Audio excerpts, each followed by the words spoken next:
Chers membres d'Église et chers amis, bonjour. J'aimerais vous lire aujourd'hui les versets 31 et 32 du chapitre 5 de la lettre de Paul aux Éphésiens. Le verset 31 est la citation du verset 24 du chapitre 2 du livre de la Genèse. C'est pourquoi l'homme quittera son père et sa mère pour s'attacher à sa femme, et les deux seront une seule chair. Il y a là un grand mystère, je le dis moi, qu'il se rapporte au Christ et à l'Église. La Bible en français courant a traduit un grand mystère par un grand projet de salut.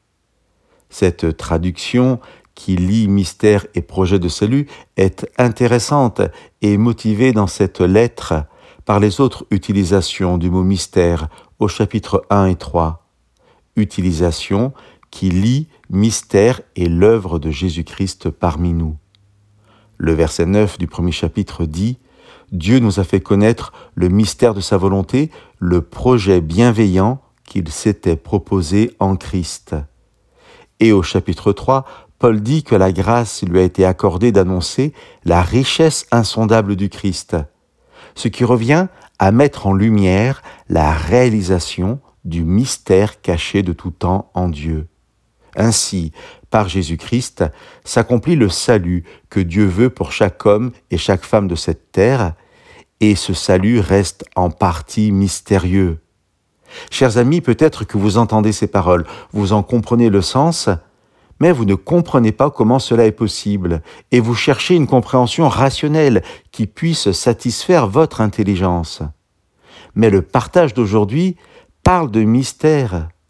Et tout comme on ne peut pas toujours expliquer ce qu'est l'amour, il ne faut peut-être pas chercher à réduire ce que le Christ a accompli pour nous à une série d'explications pouvant satisfaire notre intelligence somme toute réduite.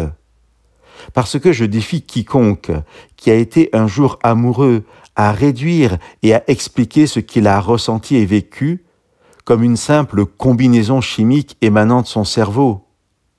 Et au final, je défie quiconque à ne pas reconnaître qu'il y a un mystère à aimer et à choisir de partager sa vie jusqu'à devenir une seule chair.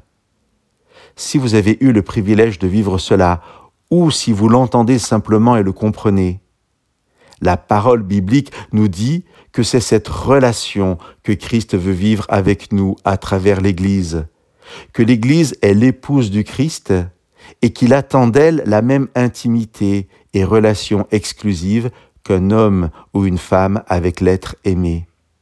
Chers amis, le projet de salut de Dieu passe à travers son Église. Et le même chapitre 5 nous dit, au verset 25, que le Christ est mort pour cette Église. Cette mort est le gage de notre salut. Cela reste à la fois un mystère, mais surtout une extraordinaire démonstration d'amour infini. Chers amis, que Dieu vous bénisse.